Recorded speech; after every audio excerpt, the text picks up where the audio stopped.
کب آخری بار تم نے قرآن کو سمجھنے کے لیے کھولا تھا، یا بس ثواب کمانے کے لیے پڑھا، بغیر سوچے بغیر سمجھے؟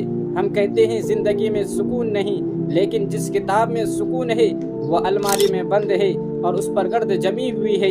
یہ وہی قرآن ہے جس نے جاہلوں کو دنیا کی رہنما بنایا تھا، اور آج ہم پڑھے لکھے ہو کر بھی گمراہ ہیں۔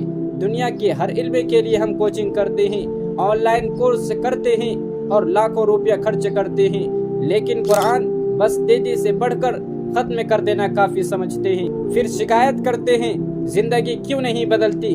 کیسے بدلے گی جب ہدایت کی کتاب ہی ہم نے بند کر رکھی ہے؟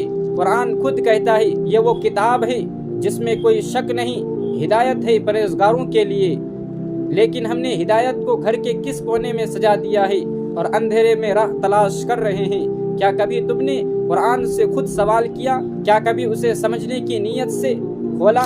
اگر تم چاہتے ہو زندگی بدلے تو پہلے اپنا رویہ قرآن کے ساتھ بدلنا ہوگا۔ قرآن صرف ثواب کے لیے نہیں آیا تھا، راستہ دکھانے کے لیے آیا تھا۔